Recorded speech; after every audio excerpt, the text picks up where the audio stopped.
Okay, so I toyed with the idea of doing some kind of parody intro, but people are already beating that to death, so yeah, the hell with it. Let's just talk about Skinamarink. Now, if you happen to see my preview post on Instagram or Twitter, which is where you can find me, by the way, if you're ever wondering, you already know that I kind of gave my cards away on this one. But as ever, there are kind of a few nice things that I can say about this, I think, so let's just start with that. So Skinamarink was directed by Kyle Edward Ball, a good old Canadian boy like me, so that's cool at least. It's sort of a pet project of his that I gather that he kind of nursed from its original form as shorts based on people's dreams and nightmares on his YouTube channel, all the way through to the still admirably modestly budgeted $15,000 feature film that we now have before us in theaters and streaming on Shudder.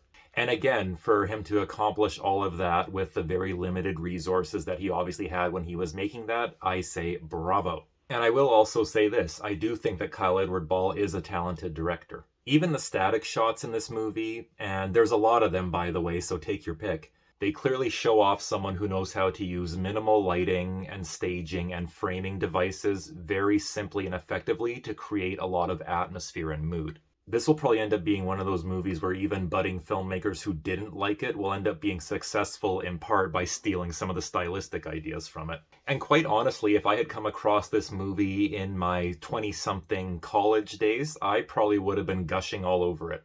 But alas, we are not in the past, and we're not in a future where people have taken the things that work from this movie and applied them to a better movie. We're in the here and now. And here and now, I'm telling you that for everything that I appreciated about this movie sort of intellectually, there was also an overwhelming number of scenes and stretches where I was daydreaming like a son of a gun.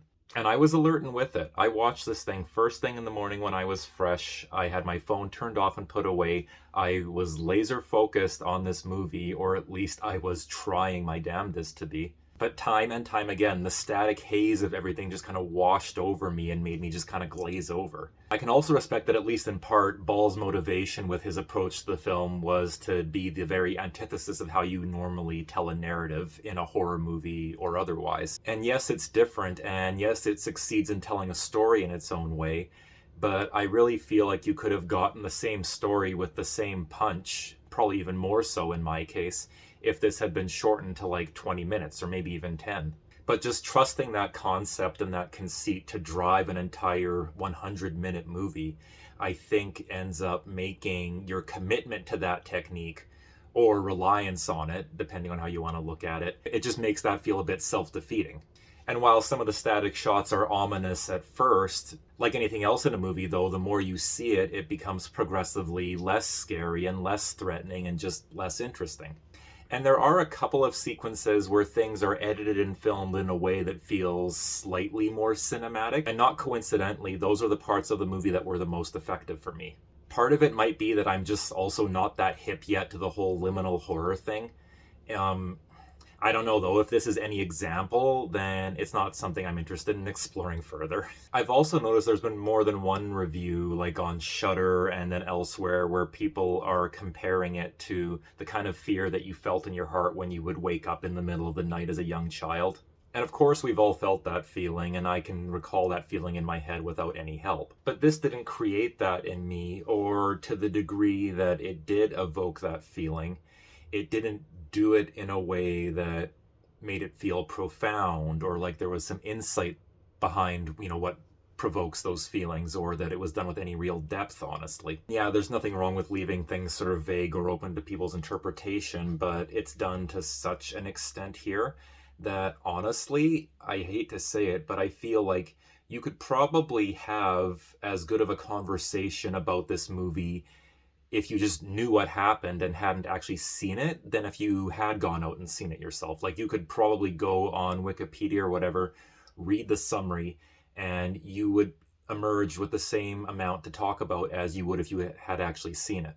Because I can think of plenty of movies that I love that if I was to describe it to you or someone else on paper, wouldn't seem that interesting.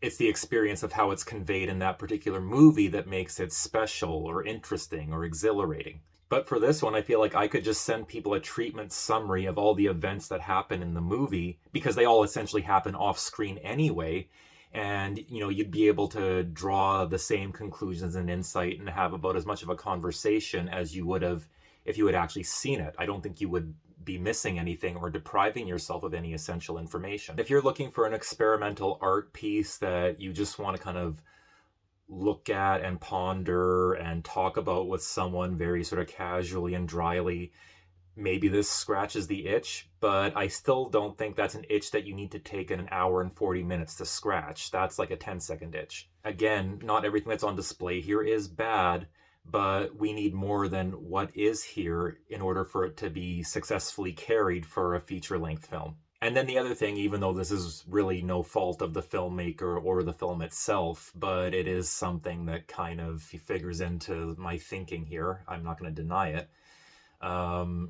As far as the internet community, people reviewing the movie on Shudder and some of the reviews even right here on YouTube. No offense, guys. I'm not out to tell anyone what to do, how to do their hobby or their job, or what they should feel. It's not my place to take away from what someone innately believes, okay? But in my opinion, you are all hyping the goddamn unholy hell out of this movie, okay?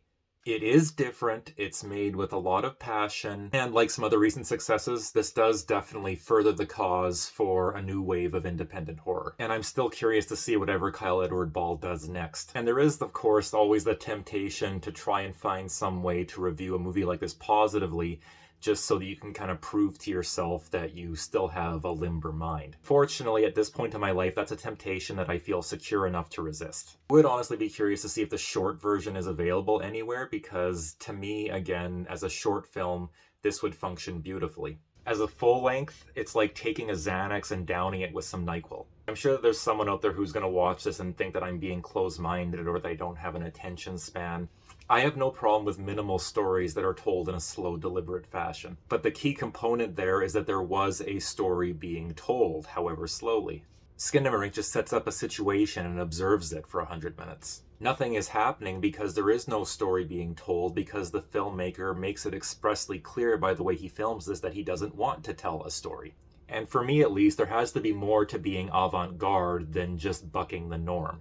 You can experiment and you can try to innovate, but there has to be something to it beyond doing it for its own sake. And all these gushing, fervent, vomitous, hyperbolic reviews where people are just talking about how this movie shot an arrow right into the heart of their childhood darkness, like, no, I don't get it. I'm sorry. I don't get that hype at all. Put it this way, if your childhood was this static and uneventful, then I'm very, very happy for you. We should all be so lucky. So yeah, if you can't tell by now, as much as I love the overall trend that the success of this movie signals, I can't get on board with Skinamarink. I can understand why some people might absolutely love it, but it's just not for me. And actually, this makes me think that as much as people like to berate Terrence Malick for being too opaque and indulgent and having, too much of a distance from his characters, people might not realize until they see a movie like this that a guy like Terrence Malick, still in his own way, does a very competent job of letting you relate to his characters and at least telling some semblance of a story with them. I mean, just like there is in Skinamarink, there are sections of his film, The Tree of Life, where there are vaguely heard conversations and sort of like things that are half witnessed by the kids involving their parents, and they're not always sure, and we are never quite sure as viewers as well whether what transpired is something that is negative or if it was a confrontation or an illness or what. But even then, you still, in moments like that in the movie, get enough of an idea of what's going on to be able to hook into it and keep going. Kyle Edward Ball, I don't think, has figured that out yet, although to be perfectly fair, going off of this, he hasn't had much of an opportunity to really work with actors yet either, so hopefully that will change with time. But all that said, if you catch yourself sawing logs while you're watching this one, do not feel bad. I think it will happen to a lot of people. Anyway, kicking this movie to death is not going to wake it up, so I think I'll probably just stop right there. But thank you so much for watching. Look for more content really soon. Hopefully it's something I have more positive things to say about next time, and I will catch you all later.